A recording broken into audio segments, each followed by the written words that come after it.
I think the time period that I was introduced to it, like I had just had a back surgery. I had no money in my pocket. I didn't know what I was going to do, what I was going to be.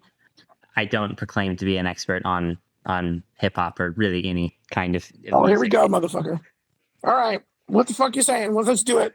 Nobody leaves until we work this out. Cage match. Sick.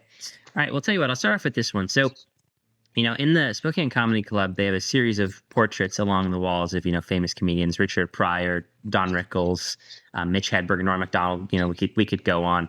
If you were the overlord of the establishment, is there anyone not on the walls that you think deserves to be on there?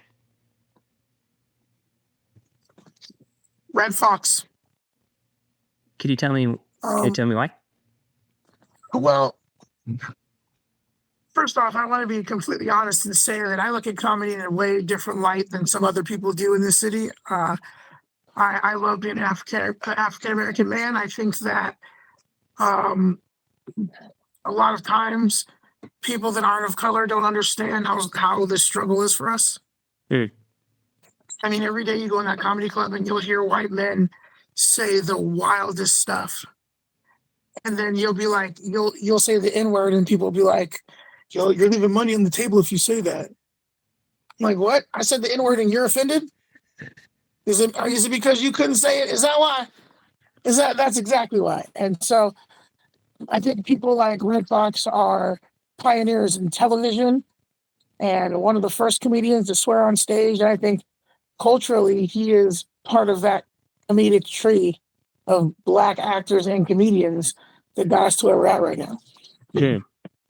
Yeah, absolutely. This is completely unrelated to anything. I would consider myself a somewhat casual fan of stand-up comedy. I probably know more than the average person, but not a ton. My awareness of Red Fox is there's this great interview. I don't know if you know Nardwar, the interviewer. He did an interview with Snoop Dogg where he had like a doll of Red Fox, and Snoop Dogg was like, "Oh shit, Red Fox!" So now every time I hear it, I think of that. I've not done the work of checking out Red Fox's work, but it's definitely something I need to get around to. Something I heard Henry Rollins say once is that, when he's working a crowd, and I think he was talking specifically about spoken word, is that he'll always pick out a few members of the audience early on to kind of gauge how well he's doing. Do you find yourself doing that in stand-up sets? And you are a very good interviewer, by the way. Thank you. That's something that I think depends on where I'm at in the space I'm at, right? If I'm in the comedy club, bro, and there's somebody that just said something stupid in the crowd and the comedian up there can't defend themselves, especially if they're younger, like not younger in age, but younger in time put in, I'm going to roast that person for sure. Like I'm going to make him suffer a little bit, especially if he's loud and obnoxious. But for the most part, I kind of let things, I don't really pinpoint people unless they do it to themselves. You know what I mean? And I think that's one of the parts of the art that's some people don't like, but I love. Right? I love when some asshole is just talking. Because in his mind, around all his friends, he's the best at talking shit. Yeah. And he has no idea that not only am I a spawn of one of the best shit talkers, my father, that I know, and not only am I from a crazy background, but all my friends are the funniest friends that you could ever have. And on top of that, I was born in Italy, moved from Guam to Cheney, Washington. Are you kidding me? Like, I can talk shit with the best of them. Bring it. Love it. It's my favorite thing. I heard Steve-O say once that, like, there's this common idea of hecklers as, like, they're talking shit and then you zing them with one good remark and then they shut up. But he said, like, it's not usually that. It's mostly just drunk assholes. Do you find that to be true?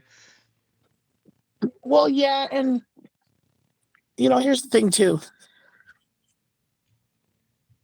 Comedy really depends on environment. Right? That's one of the things that most comics have to learn. Like, I tell young comics all the time, I said it this week, the best thing a comic can ever do is learn to shut the fuck up. because you could be dying and you're still talking. Why? Just go, right? But the environments matter, right? So like, if we're in a environment where it's structured and I have timing to my jokes and I got to get out of there at a certain time, like it's it's not the best thing to do, right? But if you're in, like, I do these 420 shows where people are smoking joints and taking dabs in the shows.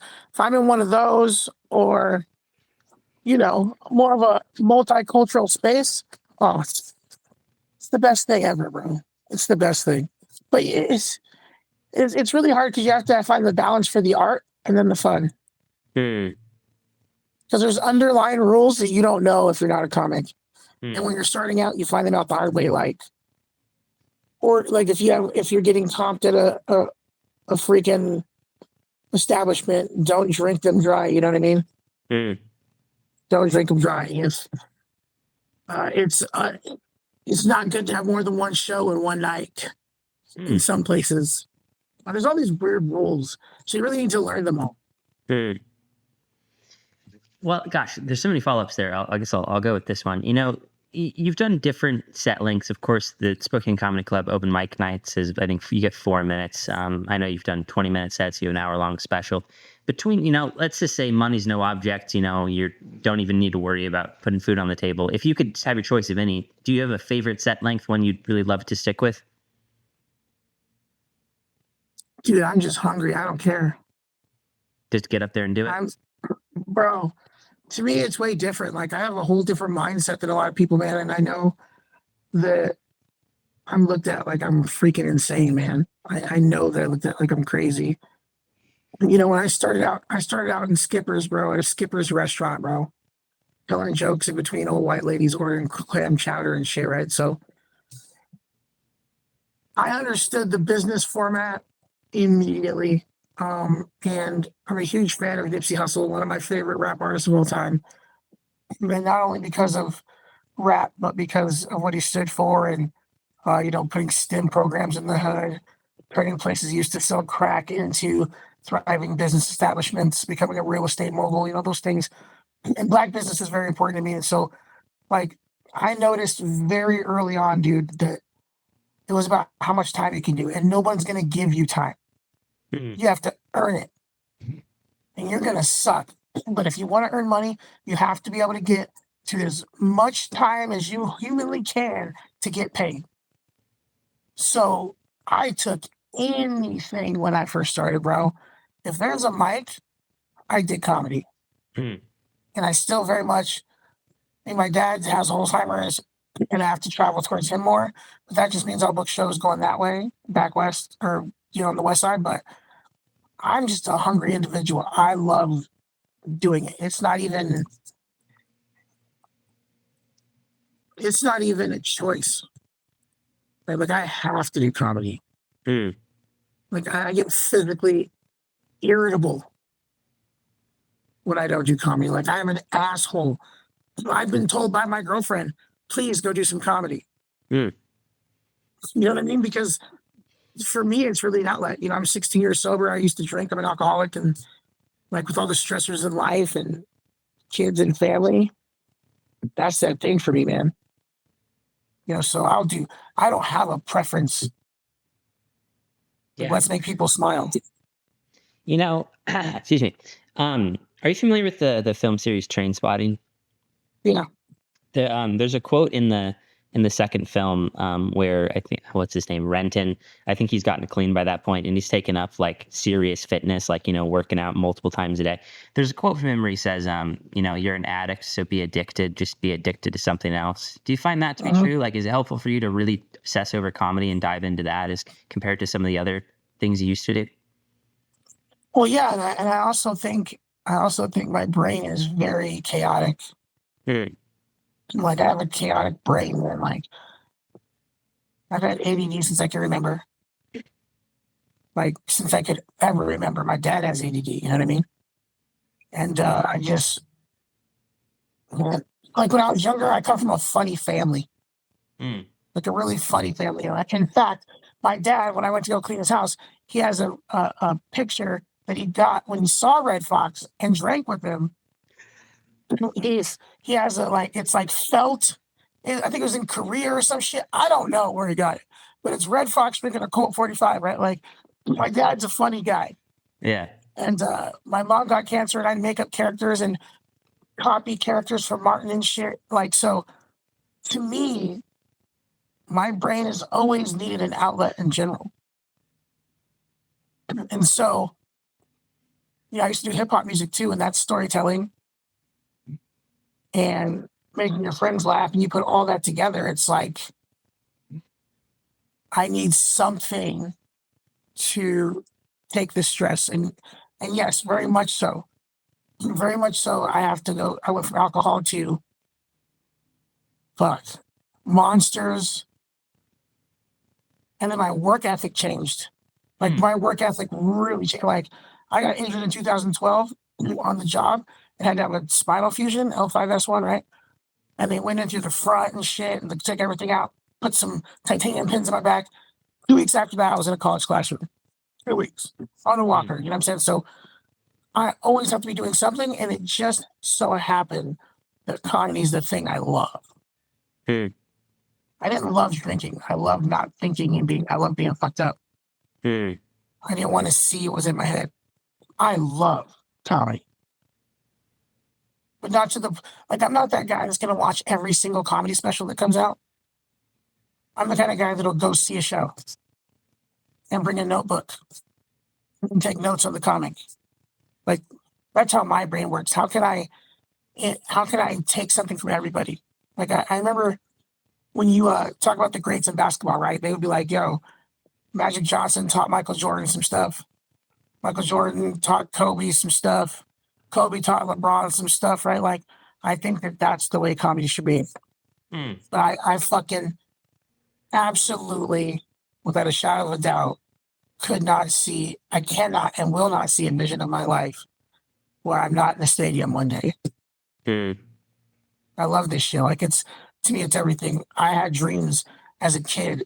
I would see visions of myself, and I didn't know what they meant. Some people call them deja vu, shit like that, right? My mom, she's always been like that. My mom worked in the psychic hotline when I was a kid. Right? My dad's got 3 black belts, and he does Dawn yoga and moves energy, and is all through Asia. And manifestation, super important, but so is just understanding your position in life and your destiny and your path and following that. And I've always seen it, dude. I've always seen it. I didn't know if it was going to be rap or public speaking. And now that everything's coming together the way it should, I now know what I saw as a child in my destiny was this. Wow. Well, gosh, again, so many things I could follow up on. It's a shame to only be able to pick one, but I guess something I've been thinking about recently. You mentioned basketball, and I'm a very casual NBA fan. You know, I kind of watch the highlights, and I like a couple of the players. You know, I like watching interviews with athletes. I think they have really interesting mindsets. You know, but something I've been thinking a lot about is that, you know, the game over time just gets better and better and better. And I think it's what you're talking about, that, you know, you build and this person teaches this person, teaches this person, teaches this person, you know, all of these things. Do you think that happens with comedy? Does comedy, like stand up, just get better and better over time because, like, you know, you sitting here now, you have such a wealth of material just on YouTube you can go look up, and then the people, you know, coming after you are going to be able to look at all your stuff, you know, all that. Do you think there's anything to that? Look, I can't speak for a whole scene of people. But I know for me, my opinion would be it comes down to the individual. It comes down to an individual to make something better or take something and evolve with it, right? But you can definitely see in our scene, there's an evolution that's already happened. Especially since I got it, not because I'm here. Well, okay, wait. On the business side, I put on a lot of shows. I put people in positions to do shows, and I pay people. So in that regard, business-wise, yes, I could say people have said that I'm somewhat influential in that, right? But I think that when I came into comedy, there's just a bunch of funny motherfuckers coming in at the same time. I mean, and then you have a group, like, I don't know if you know this, but like, okay, so during COVID, there was like no comedy, right? Mm. So it's Chris Jessup, Laura Branning, Charles Hall Jr., Blade Frank, I think Jay Berg, and Josiah. They would go to Tees and still do comedy with like masks on. So like they have their group and their bond. They're like the class that came before me. Right? And there's some people in between that were there before me, but you know, they're not really making an impact. Maybe they don't want to. I don't know. Just to be respectful, right? And then there's my group, like Colton Drake, one of my best friends, one of the funniest motherfuckers. I think, hands down, I think he's funnier than me. Right? Like he's one of my favorite comics. And I don't care. I don't care who knows it. You can put this on the internet. I don't give a shit. I think he's one of my favorite comics in the scene. I don't care. Colton Drake's my guy. You have Colton. You have right after I started, Brittany Holden. You got Nanad's super funny. John Hodge was before me, but he's kind of in our group that we hang out, and so like and Ibrahim, and so there's these guys and these ladies, Jenny, that have come in, and they've kind of been given information from these people that have affected how we do jokes. And keep in mind, some of the people I named before me would never put me on a show. I mean, they still might not. They might not like me as a person, but out of respect to the scene, like they've done for me what they may not know they've done. Even if I heard you were talking shit about me, I thank you because that's fire for me. And I think all those things help me evolve. The scene helps me evolve. And so, yes, I think that depending on the person that you are, if you're willing to really commit to the long haul and refine your process to do the work based off all the bodies of work that are out there, you will evolve. With that said, like I'm not a huge Kill Tony fan. Right? I think we live in a time where I know for a fact we have more comedians than we've ever had on the earth. Right? But we also live in a time where shock and awe is people love that shit. And because I'm older, bro, I grew up when people were just talking shit. There was you couldn't get canceled. Like this shit doesn't affect me, right? Like there's people out there that get mad at everything you say. And those people, actually, they don't realize it, but they actually, because of their opinions and the way that they behave, help create these assholes that say the worst shit possible. And they're making money because of it. Right? I don't call that evolution. I call it freedom of speech, and you're just making money off being a dick. It's kind of like being a troll, right? Like, there's Jake Pauls of comedy out here. And I don't call that evolution. I think some younger people would be like, oh, that's evolution, bro. Like, kill Tony this, kill Tony that. And I'm like, well, whatever happened to just doing the fucking hustle and then making your way? That is a big question that deserves a much better answer than I could possibly give. I don't know either. That's why I'm a firm believer in freedom of speech and consequence. If I say some shit, I gotta deal with the consequence. Right? I'm a huge, like, here's the thing. People think what I say sometimes on stage is real. I will tell a gay joke. Not because I think it's real, because I just think it's funny. Right? Because I'll be with my friends that are gay and I'll say something to them and I'm like, how am I feeling tonight? I'm going to go on there and I'm going to say this gay joke, knowing it's going to fucking bomb. But I have to say it. I'm like, I can't. I'm willing to deal with the consequence. And if you hate me after that joke, then you don't know me. Right? And that's, you shouldn't judge me like I shouldn't judge you. You don't know what I've been through. You don't know what I've seen.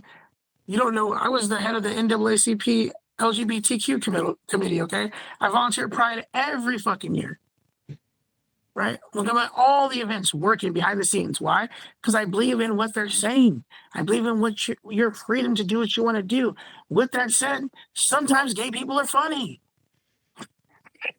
Like, just like black people are funny, just like white people are funny. So, there's different kinds of evolution, bro.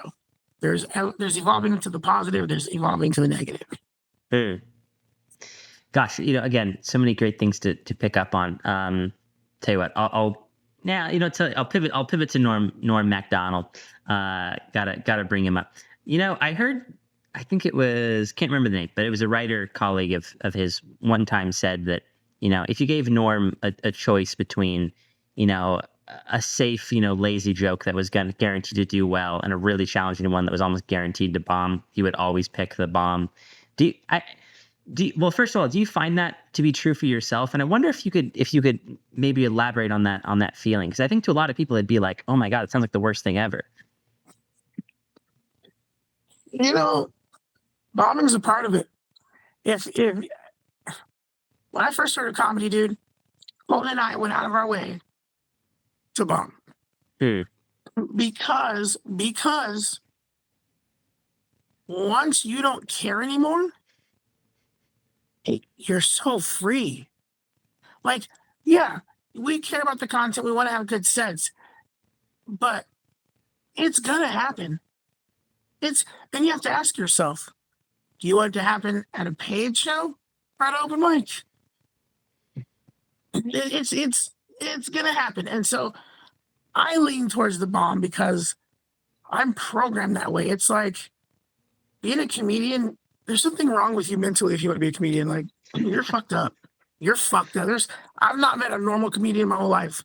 I'm open for clean comics, nuts. They just know where the money's at. Right? And here's the thing, bro. You learn so much more from a bomb than you will ever learn from a great set. And building up that, a warrior has armor. Bombing is your armor, baby. And if you're doing this long enough and well enough, you can bounce back from a shitty joke. It's a shitty joke. Dave Chappelle's the king of bouncing back from shitty jokes. I saw him live in Portland a couple years ago. 20,000 people. Portland hates Dave Chappelle. Hates him. He was walking into a hostile environment and crushed for an hour. You know why that is? Because he's sucked before. He stopped caring. Because he knew he was coming from a place of realness. Right? And I think that's the thing that just makes you better. I think leaning towards the bomb makes you a better human being. I really do. Like, when my dad, I just found out my dad has dementia like fucking a month ago. He got lost in Oregon, 3 hours from his house in Olympia. I had to go pick him up. And I fought with him the whole way. I hadn't seen him for 7 years until this point. And this guy's losing his mind, right? And I think every time my dad threw some shit at me, like trying to fight me on something, I'd be like, you can say all that. I'll be back tomorrow. And I'm still going to hug you. And I think that comedy did that for me. The bombing did that for me. Because think about it. What does Tom Brady say? You have to have the shortest memory in the world. I don't know the quote, but that would make sense. I think a lot of athletes have that mindset. But yeah, like, he throws an interception, he goes back out there, he throws a touchdown, right? That's kind of how comedy works, and that's also how life works. Yeah, my dad is a dick, but his memory is quite literally the shortest memory in the world. And so when you look at it from that perspective, it's just moments that matter, like snippets in time. And so I think that's what we all gravitate towards, man. That feeling of just, it's like skydiving almost. There's just something good It's hard to explain. It's just something awesome about sucking. Because it's funny. And here's the thing, is the joke not funny or is it gonna bomb too? Like, I tell jokes that are funny, but it's still gonna bomb. It happened to me a few weeks ago. I told a trans joke because Jenny's like my best friend. She's like my best friend. And I was talking Jenny's about Donald a Trump. transgender comedian in Spokane, right? Yeah, dude. I fucking brought like Jenny used to be so scared and timid and fucking cry, and we talk, and I give her rides, and so I always tell trans jokes in front of her and her girlfriend, who's also trans, because if they don't want to punch me in the face, I can use that, you know. So I go up there and I'm talking about Donald Trump, and I was like, yeah, just because the president keeps saying things over and over and over again doesn't make it true. Kind of like being trans. And like the crowd said, it's a horrible. I know people are uncomfortable. They don't like it. But here's my point. The point behind that joke is one, would it work? I called Jenny and said I was going to say it. Right? Two, here's the thing. We live in a world where young kids think the world conforms to them. It does not. I'm a black man in America. Right now, I don't feel safe. Right now, I don't feel heard. Right now, I feel like something could happen to me and America wouldn't give a shit. That's how I feel. And these young kids, these kids in the LGBTQ community, these white kids that want to be thugs, these young black kids that want to shoot up everything, all this shit, right? And what they don't realize is these problems were here way before they came around. And it's deeper than what I just said. And when people ask you, why do you say stuff like you do? Well, here's the reason, because what I'm fighting for is so that gay couples and trans people have the right to be married and get the fucking, surgeries they need and all that. You're just yelling to yell. I'm the person that's volunteering. I'm the person that read all about trans rights and who were the first two ladies that were trans activists, right? Like I was in Stonewall, all that shit, because to me it's a human right. And you know what? And a civil right. And you know what? As a black man, I also can empathize with someone not having rights. Right? So when I say things, it's with intent. It's to make you be like, well, why do you fucking say that? So I was just talking about the president, and now all he does is lie, lie, lie, lie, lie. And all you heard was trans joke. I said two things. There was a trans joke, yes, but this fucking guy's trying to take your rights, and he's lying, and he's lying, and he's lying, and you're like, fuck you, Anthony, you just said a trans joke. I also just did 7 minutes of Trump jokes up until then. Like, does that make sense? I think I'm following you. Yeah. I don't know. It's interesting. My only experience with, I don't know if I have the same comedian mindset that you do. Like, I did, the reason I met you before this was I did an open mic night and then you closed it out and I was like, oh, that guy's pretty fucking funny. I should interview him. So where was I going with that? I don't know. It's like, I can't, it's hard for me to bridge the empathy gap of like imagining myself in that situation, but I understand what you're saying. And I think I've heard you mention similar things before. I listened to some of your interviews and I know, how much love and everything you have in your heart for all these people. So I guess trying to put myself in your shoes, I don't know if I can like fully envision it, but I understand the words that you're saying, if that makes sense. Well, and here's the thing, it's hard to see it without doing a full set, right? But the reality is we're living through a time where we're talking more about feelings being hurt than how to fight back the establishment. Right? You have individuals that are looking at you and are insane for saying, hey, I don't want you to use the same bathroom as me. Why? You know why? Because when you're afraid you're going to catch it, which is stupid. You're a fucking idiot. And that's no different than what they did, to African American people. Oh, drink from that water fountain. I don't want to catch what black people have. Right?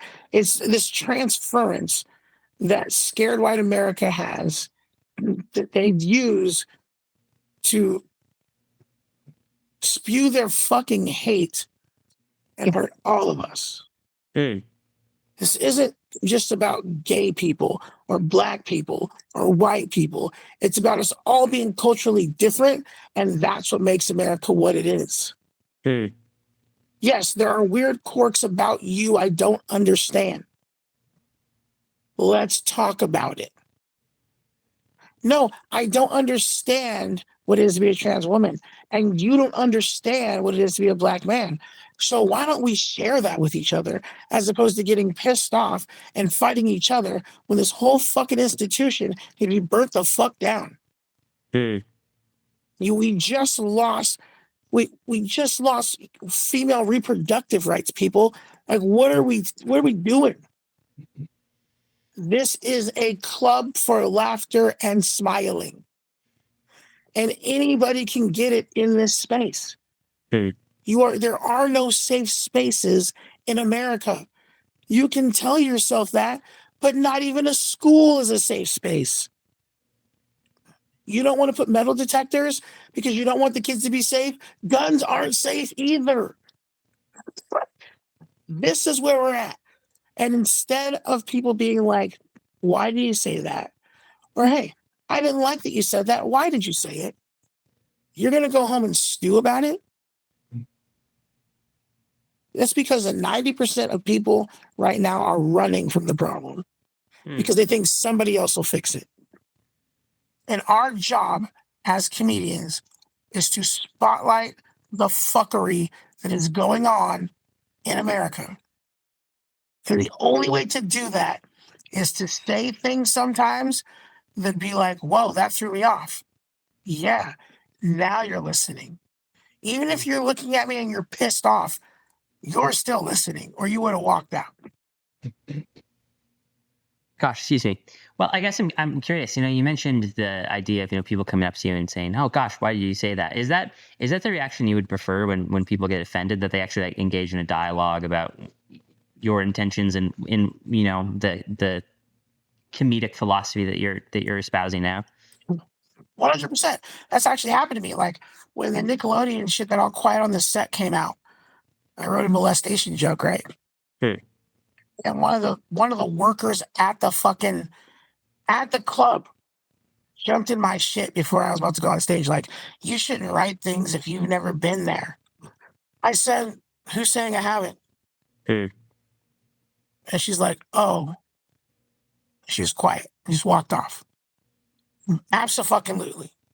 I absolutely don't mind if you ask me why did I say that or what was behind it, because usually there's something that I've experienced or I've been a part of that makes me want to talk about it. Right? And sometimes the darkness is what gives us light. Right? Like, I think that people have to understand. Well, they don't have to understand, but I hope people understand that I have more depth than the bullshit that I say. It's something I guess I've been thinking about lately is I think jokes can be and not even just jokes, because it can be true for a million things. I think they're a great litmus test to like kind of find out what people think about you, and like I find I do a similar thing sometimes where I'll be like, I'll kind of nudge people a little bit, and just because you find some people, they just immediately go to like, oh, you asshole, instead of, wanting to like ask you. And I don't really mind arguing with people. If people think I'm a dick, I'll be like, okay, sure, let's talk about it. I don't mind that, but yeah, so I don't know. I get that aspect of it. Yeah. I relate to that heavily. Tell you what, I'll pivot to, I'll pivot to this one. After Johnny Carson died, David Letterman did a eulogy on his show, and I don't have the exact quote in front of me, but I remember it being something to the effect of, in popular America, if you weren't on Johnny Carson, you just weren't funny. Do you think, is there any equivalent to that at all now? Like any sort of like, oh, you got to get on that and then you've made it. Is there anything like that in comedy nowadays? Dude, I can't speak to that because my brain just doesn't program that way, bro. Like anything and everything that I've ever done or will do goes back to black business, to African American culture, and I'll die on that hill. A lot of people don't understand our culture; they think they do, but one of the reasons that we're upset with this administration right now that we currently have in the White House, right, is that you're erasing history.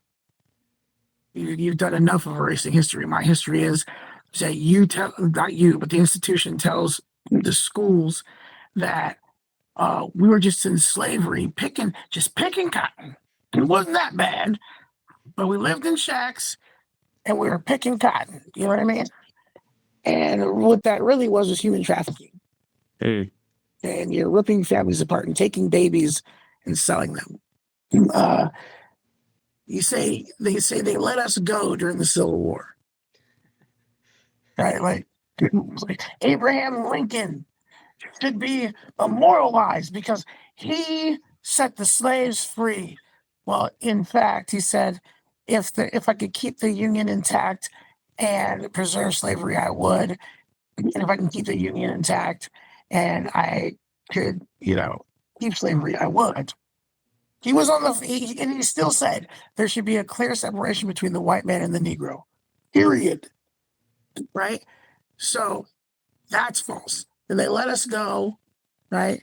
4 million people, give or take, we'll say give, right? Or released. Well, guess what? Those people aren't free. You know why? They can't read or write or any of this. And all the wages they've made, you made off the back of, and you are rich now and they have nothing. So what do you see? These amazing stories, phenomenal stories. I read a story about a lady who would go to school, will send her daughter to school in the daytime because they only had one dress. And then at night, she would wear that dress and go to school. And that's how they learn to read. And there's stories like that all over. And we built our own schools and had our own businesses, and that is something I'm very proud of. So because of that, I find that I'm very different from Caucasian comedians, right? Like I'm very different in that fact that I want to do this for a living, and I think it made it. To me, I don't even know what that means, to be honest, man. Like made it, like I just want to give something to my kids when I'm gone. So and I just want to do something that I love for as long as possible. And I want to make people smile in a time where it's there's so much fear and uncertainty. And I'm humbled by the experience. So I don't know if there's something out there that just means, hey, you made it, especially in a time where it's all about views and likes. And you can buy those. Right. So I just, for other people, I'm sure. Kill Tony, you made it. Look, the only way I can really answer this question is my goal is to travel this whole entire country with my friends. And me being able to pay them that money and then coming home. And the goal was to do a show in the arena. By the time I'm 45, but or 46. But recently that goal has changed to Northern Quest because I'm from Airway Heights, So I want to go home and do something for my people. And I think that's, if you can give back to your people and you can give people jobs, that they don't have to go work for somebody that's going to dick them around. I think if I had to give an answer, if that was making it, that's what it would be for me. Absolutely. And normally I try and give some follow up. I cannot put a finer point on it than you did. So tell you what, I will not try. Tell you what, I think I'll do this one. So, I think I mentioned I've done stand up comedy one time because I have a different mindset than you do. I was like, you know, I want to give it a shot and just see how it feels. I don't Yeah. know if I thought I was gonna ever stick with it, but you know, it's fine. I'm glad I did it. And it was one of those things like no one can take that away from you. It takes some, you know, I think it takes some chutzpah to get up on stage and try it. Certainly, it takes a lot more to do it more than once. But when I was, you know, when I was watching your Spokane Famous, the comedy special, one of the things I kept thinking about is, you know, when I'm in like an interview, for example, I'm always thinking like, oh, is this going to work in the edit? Did I put that question wrong? You know, whatever it is. When you're there in the room, you know, you got people in front of you, you got a billion different things on your mind. The lights are down. You think, oh, is this joke working? Whatever it is. Do you find yourself thinking of like editing, like, oh, is that joke didn't land? You know, that kind of thing. Like, do you find yourself thinking of the final products while you're doing it? Well, not really. In this particular case, we had there's so much stuff missing out of that special because we had 2 cameras overheat. Oh, wow. And so like there's things I learned, like there's transitions that I didn't want, but we had no choice. Right? There's times where, bro, there's these jokes, the musket joke's not in there. What the fuck? Why'd you go from here to there? It's like, well, because I had no choice. Okay, like you live and you learn. In that particular scenario, there's footage is just gone. Mm. And like what in what world would I not put the musket joke in there? Right? So no, but like I said before, I've seen my destiny a long time ago. So I understand that I want to do 3 or 4 more independent specials, 1 a year. And I think now that I've done one, I have a great understanding of what it takes to film the other ones and the outcomes that I want. Mm. Right. And Blake Frank did a great job filming it. Great job. And he edited it. And he said it to me anyway. I mean, we just had so many things. And most people don't know, and I didn't know before I filmed a special, that comics don't film specials in one night. I just never thought about it. Yeah, Richard Pryor, Live on the Sunset Strip, he filmed that twice. The first night he went out and bombed. The second night he came back out, same outfit, same everything, crushed. Most people shoot specials over a series of nights. But you know, I didn't have that option, so I one taked it, and it was great. It was a magical night, but the end product was there's some things we didn't want, and now I have a good understanding of what we're gonna do. And in fact, comedy, some things have changed a little bit because Colton pulled me to the side and he was like, "Hey, are you sure you want to do a whole hour? That's a lot of work. The jokes won't be there. Like it took you 3 years to write the first one. A lot of pressure." And he was right. And he's like, "Hey, you may only need to do a 30-minute special." And I was like, "Hey, that might be dope." And then all this shit happened with my family, like my dad. And so the last special was going to be called, or the next one was going to be called Therapy Session, right? Where I go into like my mom being in a cult and all this shit, my dad being a firefighter, all this. But then when I started reconnecting with my dad after 7 years, I sat down in a meeting the other day, and because I've been in this training a bunch of times and they know me and shit, and I wrote down 38 premises for jokes from my dad. And I was like, this is a special. Like this right here, everyone's going with my dad right now in real time is the whole special. And what better way than to like help take what my dad forgets as a man and write a special based on it. So that way his life lives forever. Well, yeah, I think it'll be sick. I'd be stoked to watch that. Yeah, it's gonna be good. I already started writing it. I started working jokes.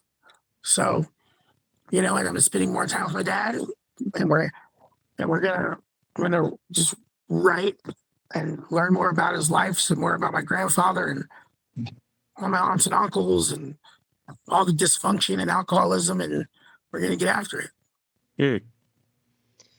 Well, gosh, so many great pieces there. You know, you touched on learning from experience.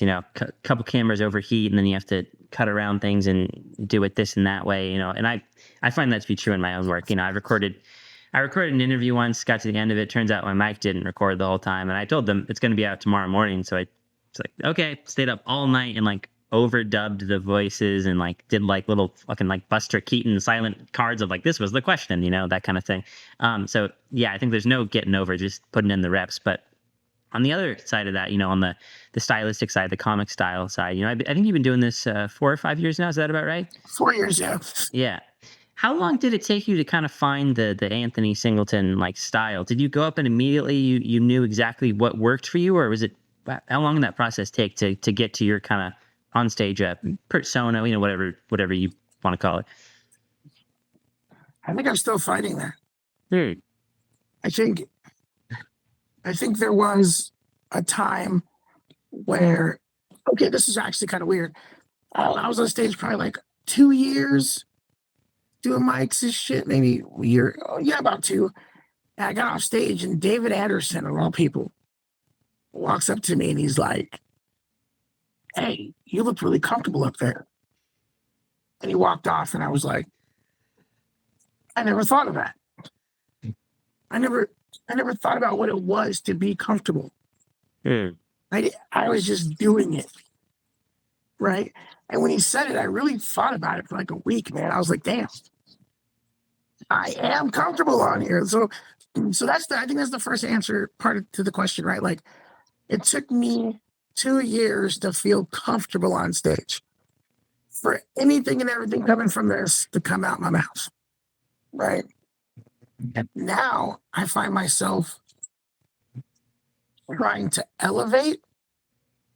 So, hey, maybe not dropping so many F-bombs in shows that aren't mine, or people that don't know me. Like, because I have a weird cult following. So there's people that come to see me show my ass, like, 100%. That's what they want. But like, I got booked by this guy named Carl Lee. He's a great comedian, man. I saw him when Colton did his first hosting gig about 2 years ago, maybe 3 years ago. And I was dying. I almost died. Watching this guy tell jokes, bro. Like, my girl was there. It was over. He was sweating. He was hilarious. And on my way to see my daughter, he called me and was like, yo, you want to go to Montana and do this show? I said, yeah, not a lot of swearing, but, I know you can do it. And so I think just getting more comfortable with just the evolution of word placement, right? If you're going to swear in some instances, it has to be for a reason. It's kind of like why, and I'm going to say this, precursor, I love hip hop music. I'm sorry, black people, but it has to be said out loud. There's a reason Eminem is the best rapper of all time. Because he can't say nigga. That's why. That's why. Right? Like, I'm sorry. I love all my black rappers, man. But if you took the N-word away, pound for pound, you're not smoking Eminem. Eminem had to be better. Am I wrong? He had to be better, right? So I think and he started off saying the N-word to Eminem. I remember that song. The internet has not forgotten Eminem. I want you to know that. If I ever get famous, I want you to know, we know you said nigga. Okay? But it was a bad breakup, Eminem. You and your girl were going through something. I understand. And she was black and you were white. That's all you could do. But I think the evolution of being a comic is knowing when and where to do things. Right? And I think I'm still working on that. I'm a storytelling comedian, so I watch, the only comic I really sit down and watch right now, as much as possible, is Ali Sadiq. You don't know who Ali Sadiq is? No, I don't. This man has 5 self-produced specials online right now. Hilarious. He went to prison for selling 5 kilos of cocaine. And he became a comedian while he was in prison. because he was one of the set where they house inmates didn't have, and this is in the South, didn't have like any TV or anything. So he would watch Martin and stuff, and he'd act out the characters to the inmates. And then when he ran out of stories, he started telling stories from the other blocks of the prison, right? And so, but his storytelling is so effortless. Like he's one of the best storytellers I've ever seen. Like he can sit down and still blow your mind, right? Like, and that I envy. That I want to be. The guy that has control over his words, tells really good stories, doesn't swear too much, but just enough. The work ethic is there. Black business. He's in his 50s. Like, that's what I'm talking about. So, like, I study that, and I don't think I ever want to get comfortable. I don't ever want to think that I've found my persona, because I think that we should be like Swiss Army knives. If you want to get paid, you got to do what you got to do. I've done shows for kids, and which blows people's minds for some reason. Like I'm great with kids, but I did a benefit show for a school, right? Like I love working with kids. So my little girl is she took her first comedy class this week or this summer. And she did comedy camp and did sets design and drama. Like that's somebody's always watching us, right? So if I want her to be the best, but I got to keep evolving so that she keeps evolving, right? And I mean, she helped me set up shows. She knows how to set up chairs, sound equipment. Like she's only 11.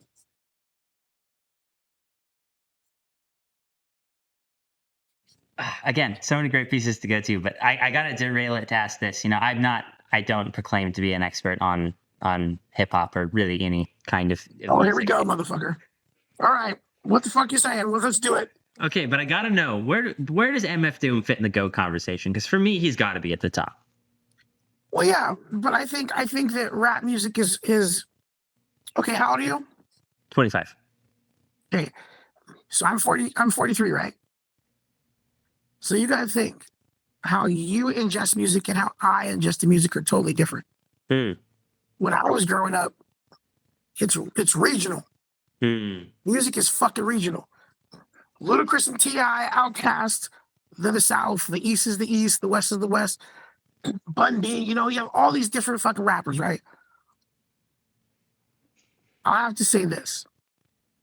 I don't like the top MCs debate. To me, we'll take it back to basketball. Okay? It is not fair to the sport of basketball or the athletes to compare Jordan, Kobe, LeBron.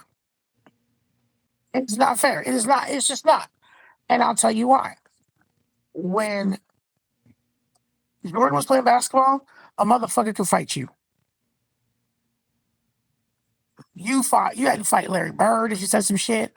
You got Magic Johnson. You got ugly ass Patrick Ewing, right? You got James Worthy. You have all these athletes that are true centers, right? Jordan was the fastest motherfucker in the goddamn game.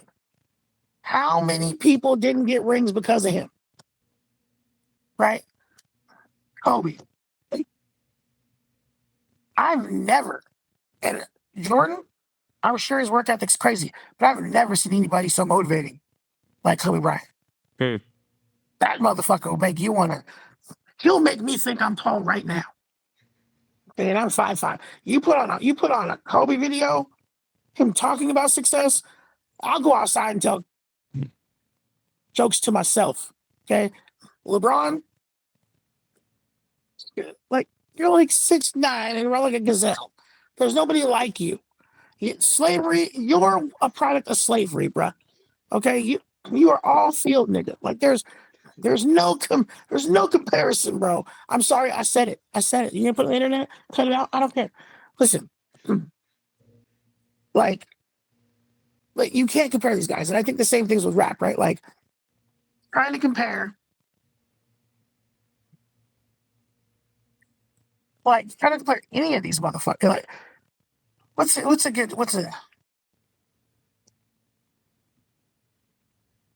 okay, let's say, you know Nelly and the St. Lunatics are, right? Okay, I don't let's, believe I do, but sorry, go ahead. well, okay, no, but Nelly used to have a group called the St. Lunatics, right? Got it. Right, Nelly was probably one of the biggest rappers of his time, was on the radio, everything, right? But would you try to compare them to D12?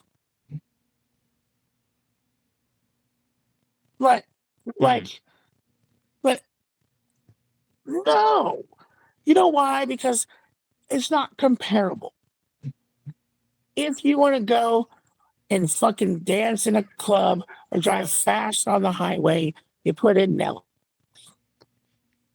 If you've had a bad day at work and you want to punch a motherfucker in the face, but you're not going to do it, you put on D12, right?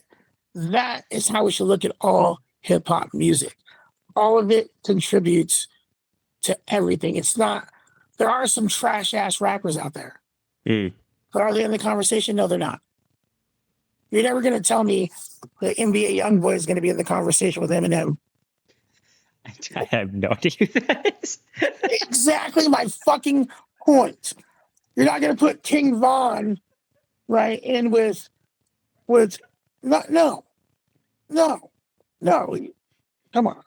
And the scenes are different. New York is a whole different, bro. New York is a whole different thing. You ever been to New York? A while ago, yeah. Yes. There's something grimy about New York. It's in the music. Oh God, LP of Run the Jewels. Yeah. He said something once. I think it was like, he grew up in Brooklyn. I think he said something like, "Brooklyn's so noisy, it just makes its way into your music." Which I thought was very interesting. I think there's a lot of truth to that. Well, yeah, the Beastie Boys, LL Cool J, like something Public Enemy. There's something in that melting pot. Nas, right? Like there's just something about DMX. It just produces a grimier, harder rhyme scheme. Wu-Tang, like their beats are more boom bap, right? And they're spitting. There's a lot of kids that can't sit down and listen to that. Because you have to pay attention. In New York rap, you have to pay attention. Because that shit's from the gutter. You know what I mean? You can't compare gutter rap like that to gangster rap in LA. You can't do it. Right? LA is more like the music's warm, like the beat's warm, right? You feel the heat when you hear it. You know they're outside those palm trees, but there's still violence. But there's still this optimistic view of making it out because it's right there. Right? It's right there. Where the difference in New York is, it's the Big Apple. And not everybody gets a piece. Like every New York rapper has that in common. Right? Is that they're so dedicated to the street that the street never left them. Even if you listen to Method Man still, holy shit, bro, that guy. He lives in a mansion and still. I mean, look at Redman. Was he from Jersey? I don't know enough about rap to say confidently, but I'll just agree with you. Yeah. I'm pretty sure that guy. You ever seen the MTV Cribs with Redman? No, I'm not. Bro, he didn't even have a doorbell. The house was empty, bro. He was laying his cousin was sleeping on the floor. You know why? All he wanted to do was rap. Right? Studio worked. There were no cockroaches. They had food and weed, and the studio worked. That's New York. That's the East Coast. Yeah, compare that shit. Well, hey, fair enough. I guess I never thought about it. I suppose I do really like New York rap. I mean, like I I know very little about rap, but that first Wu-Tang album I absolutely love, and like MF Doom I love, LP I love, yeah, I guess there's a lot of I guess I don't know if MF Doom is from New York. What I'm gonna stop talking about that before someone gets in my comments. Excuse me. I heard you mention on the Bears Best podcast, and I think we were kind of swimming around similar ideas that you saw a lot of commonalities between, comedians, rappers, and athletes.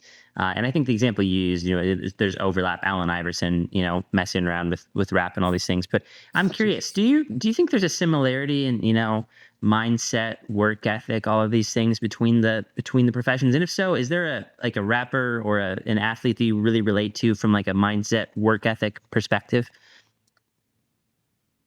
I think that, again, almost all those guys, it's Black culture, man. Mm. And I have to get up and let my dog out at the same time. He's being a douche. Yeah, please. And if you need to take a sec, please feel free. Oh, no, it's fine. I think that,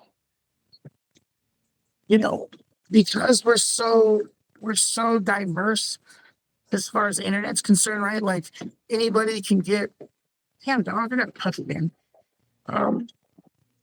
Oh, you're still here? Oh, I didn't even know that. It's my kid, old Moggy. I think that with everybody being so integrated nowadays, right? They don't really see the struggle like they used to. Because everybody from different groups are in your home or on your phone. Right? But almost all those successful people come from a place of knowing that they're not just doing it for them. They're doing it because they've never seen anybody that looks like them do it too. Right? And I think that's something we all have in common. I think that's why, I've had kind of the success I've had in 4 years of comedy, and there's people that have been doing this way longer and haven't. Because our hustles are different. You know what I mean? And again, Nipsey Hussle is I got the marathon tattooed on my arm, bro. Like, he was one of the most influential people that ever been introduced to musically and financially. And I think the time period that I was introduced to it, like, I had just had a back surgery. I had no money in my pocket. I didn't know what I was going to do, what I was going to be. And I was in a lot of pain. And my homeboy came over and was like, yo, listen to this Nipsey Hussle album. And I'm like, what the fuck is a Nipsey? I listened to nobody named Nipsey. And he put it on and it was over. It was over, bro. Like, I was instantly mesmerized at the message. And then when you do the research, like, you're talking about a rolling 60s crib who didn't even have a GED, who his dad's from Eritrea, Africa. And, he used to sell crack and give out his CD at the same time. And be like, hey, if you don't like it, throw it out the window, but you're going to like it. And you know what? The whole neighborhood had it. And he didn't start off great. Like some of those early music, it's not that dope. But the progression, he dropped the mixtape Crenshaw, and it was all over from there. And so it's like that grind is something that I've always looked up to and always will look up to. Right? That being all in mentality, like, he says it, you got to be willing to die for yours. Right? Like, no matter what it is, no matter what mistakes you make as a man, no matter how many losses you take, are you willing to die behind this shit? And the answer is yes. Like, that's the difference between me and other people. Is I'm physically willing to give my life for this shit because I know that it's going to take my kids to the places they need to be. It was like, there's not even a picture of Jesus in my house. Okay? But there are several pictures of Nipsey Hussle. Several. Matter of fact, is there one down there? No, they're all upstairs. Hey, we'll tell you what, Anthony. I just got a few more for you, and then we'll I'll get you out of here in good time and say say thanks Oh, for I ain't stopping doing by. shit. I just bought a new TV yesterday. I'm gonna watch World War II documentaries as soon as. That's what I was doing when before I picked up the phone, bro.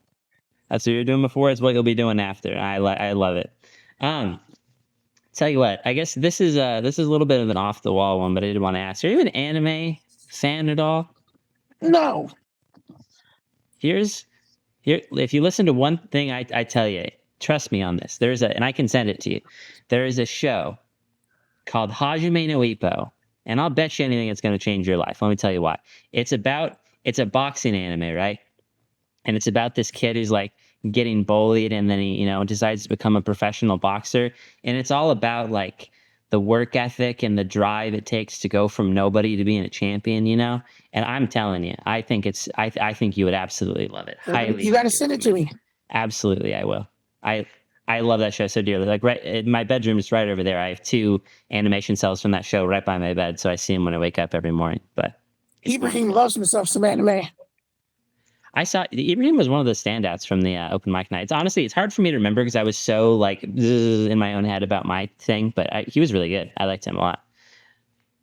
Tell you what, this is the last specific one, and I'll get to the two I ask everyone. When we talk about like comedy cities and all these things, we haven't talked about it, but other people have. What do you think it is that Spokane needs to really hit the next level to become, when people say comedy cities, they say Nashville, LA, New York. What do you think Spokane's missing that those cities have?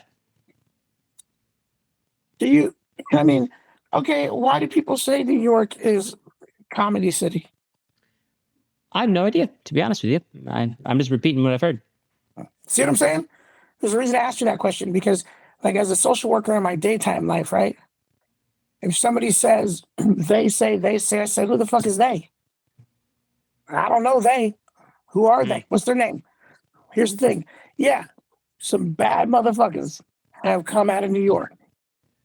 I think it's much like the music conversation, man. I mean, you got Eddie Murphy out of New York. You got Chris Rock out of New York, right? Like Dave Attell. I did a show with Dave Attell like 2 months ago. He's from New York. Here's the bottom line. Is people say those things because certain cities either produce a quality comedian, quality act of some sort, or because shit's popping at this time. Comedy can be like the car industry, man. Right? Detroit used to be the hub for all cars. Now what is it? A fucking ghost town. With the internet in place, is there a city that is better? I mean, yes, there are more comics in certain cities, and you're more likely to rub elbows with those people. It doesn't mean those people like you or give you an opportunity. Right? I think the answer to it is getting your city to pop online. That is the next big move. Right? If we could get all our comics together to do online, like shows put online, write sketches, chop them up, put them on YouTube. If we all work together, you can make this a good city for comedy. Right? The only negative is that there isn't enough money in the city right now. So inevitably, you have to travel. New York, there is a fucking open mic every night of the week, 100 of them. But you also have to pay to go to a lot of them. Right? Some of the bigger cities, you have to pay. So I think that we are on the cusp. What we're seeing through TikTok and everything else, somebody is on the cusp of just igniting their city on their own. And you're seeing this with hip hop, like Cyphers, all the rappers coming out of Massachusetts, right? Like, and then I was like, this has been happening, but like Chris Webby, Joyner Lucas, Millies, all these rappers coming out of there. That's because their scene is popping. Just because you don't see it as a hub for hip hop doesn't mean it's not. So I think that what we need is just to come together and really get a better internet presence. I've always said that because it really did. Look, and you know what? Let me back up. If you want someone else to pay you, sure, go to fucking Nashville. Go to fucking Austin. Go do open mics where there's nobody in the fucking room. Because that's really what happens. Right? From what I've heard in Austin, some people I've talked to that have been there and people that are doing comedy down there. Ain't nobody in these rooms. So you're doing mics to yourself and to other comics, which you need to do, but still. But if you want to pay yourself, the internet's the final frontier, man. We're seeing it over and over again. We see people that do sketches that blow up, and now they're doing stages and doing tours. And they weren't even fucking comics before. They were just writing sketch comedy. Now they're stand-ups. Like that's the natural progression is that. And I think the other thing that Spokane needs is a real underground scene. Like we need, one of the things I was working on, and I still might do when I get some more time, is start an underground nightclub. Like speakeasy style. You know, once or twice a month, showcase some of the best comics or kids coming through from other cities. They're going to be here and really just show the underground what they have. Look, I've never even hosted a show at the comedy club. A bunch of my friends do that shit often, and they're making a ton of money. At first, I used to be mad at that. But then I had to remember my goal was never the comedy club anyways. My goal was never to go to the Spokane Comedy Club and wait for my lottery number to be picked up to host a show and then say I'm good enough to feature. That was never, and I love the club. I love it. But it just doesn't align with my way of thinking because, yeah, if I get a couple shows there, cool, but they're not going to give me all the work. Right? They can't do that. And there's comics that are better suited for that. Blade has earned his position at the club to feature.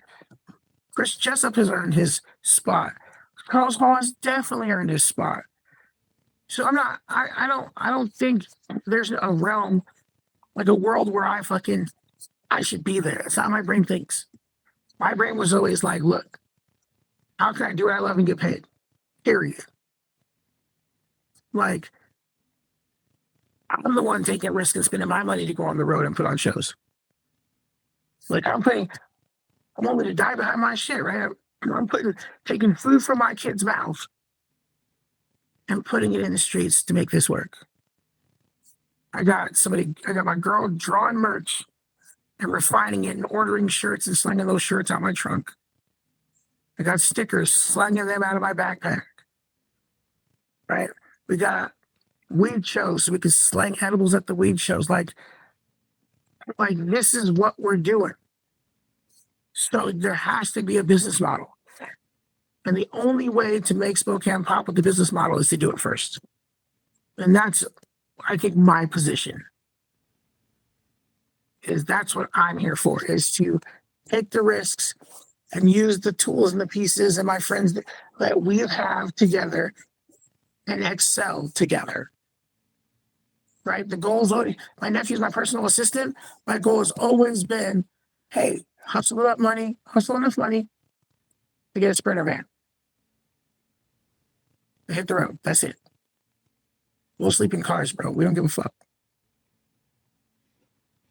That's a real comic. So what we need is just more social media and more of a place for people to get to know their comics. The reason why I'm successful is because I say it all the time. I look at my nephew, I'm like, yo, why we're successful?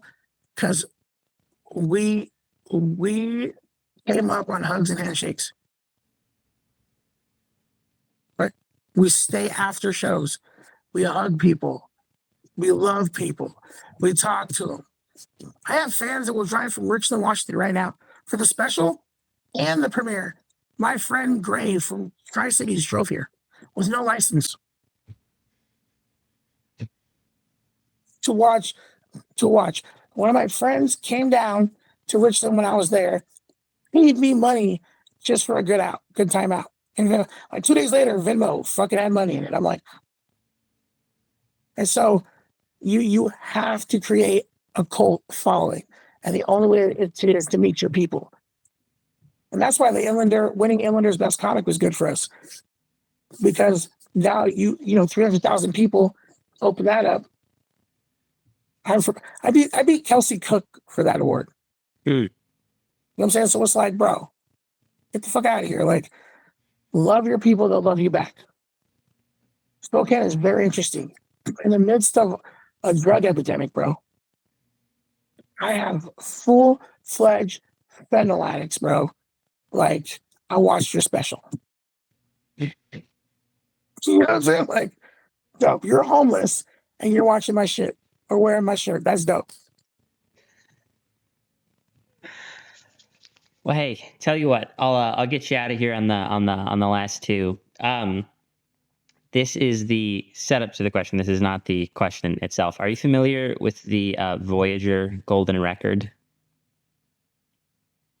I'll give a. Go ahead. Give me context. Yeah, I'll give you a little refresher on it. So, in the 70s, NASA sent off 2 rockets in opposite directions. Voyager. Yep. You're familiar with this? Yeah. Yeah. So on the Golden Record, they had 30 some odd songs from, Louis Armstrong was on there, Chuck Berry, they had Native American music, all these different things. If you had been there, is there a song you would have insisted go on the Golden Record? Can I pick more than one? Sure.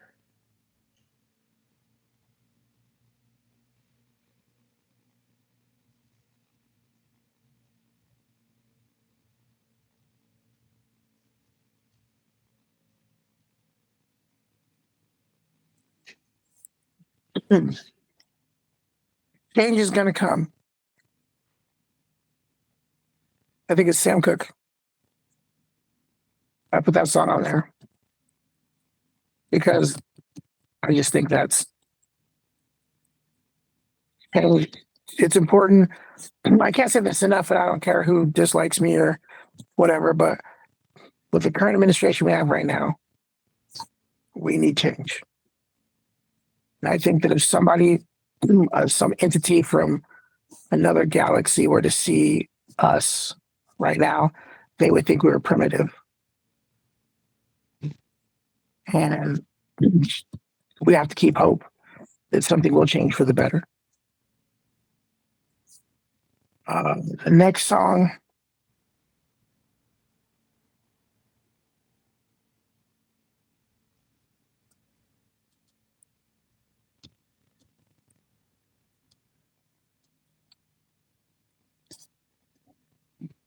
would probably be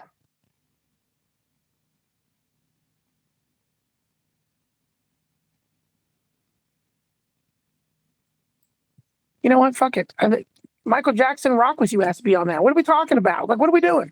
It's just a good song. That's the only reason. It's a great fucking song. Are those are the 2 you'd throw on there? Well, yeah, without any time to research, yeah, but You've heard songs before. What do you need to research for? Well, because here's the thing. There are certain songs that are iconic to everybody, and there are certain songs that are iconic to me. Right. And the thing about you know what? Maybe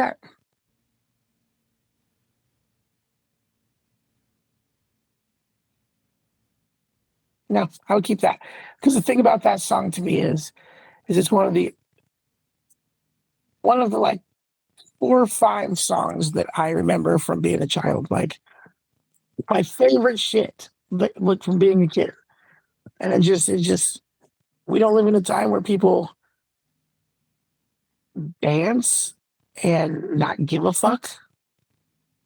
And like just the song, they're just a record being so good that you want to dance no matter how many times you heard that motherfucker. Like that's what it represents to me. Like you didn't ask me, like, is there a certain cartoon that you would send with them? Because that'd be easy. Ninja Turtles, done. See what I'm saying?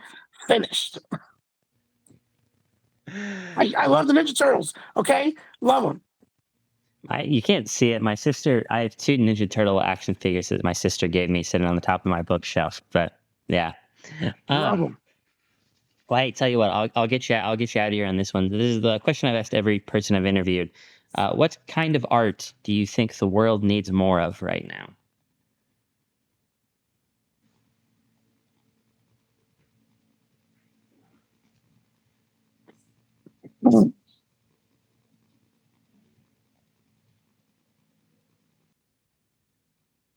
Well, see, here's the thing.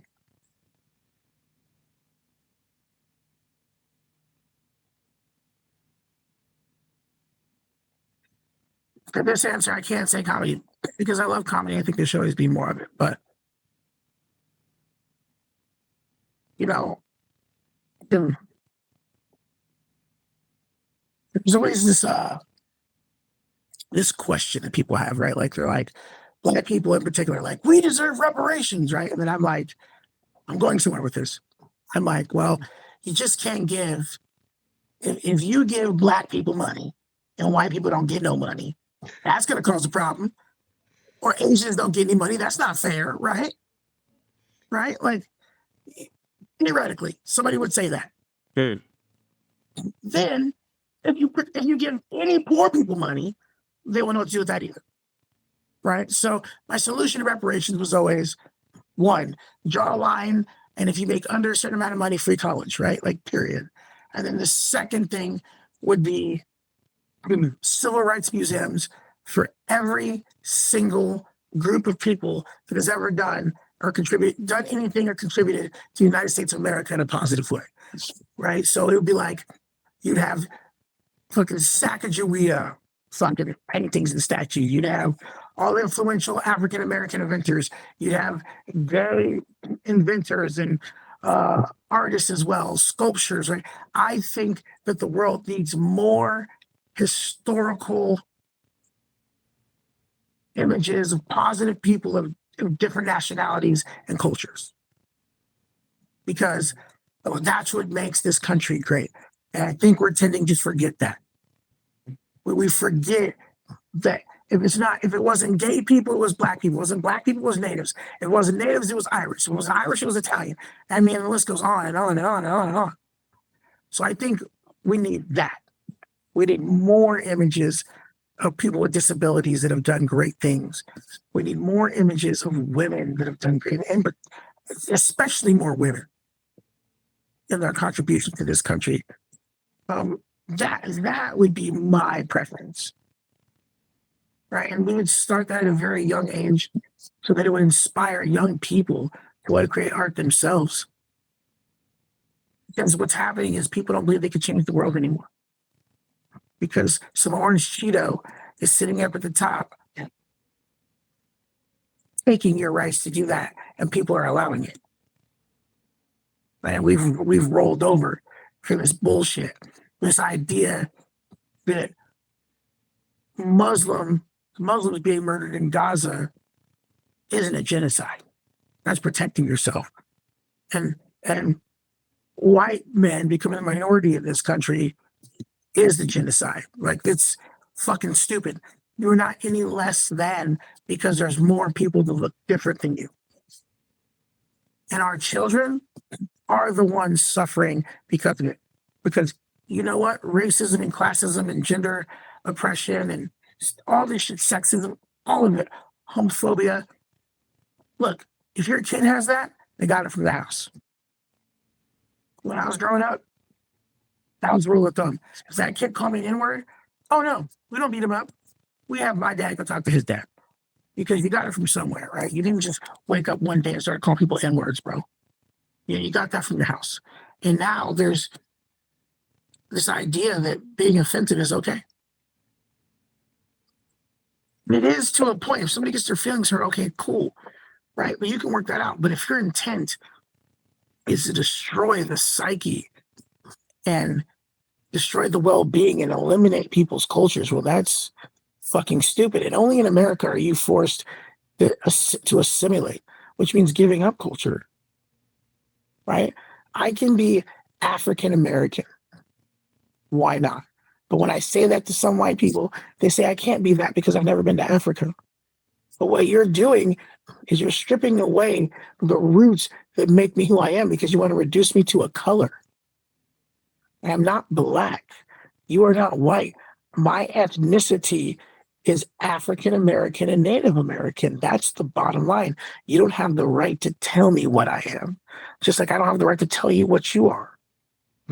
And through art, as long as it's kept intact, because we know what the oppressor likes to do. You know, you get to the Mayans and the Incas and all that shit, you throw their shit away. Right? You burn it.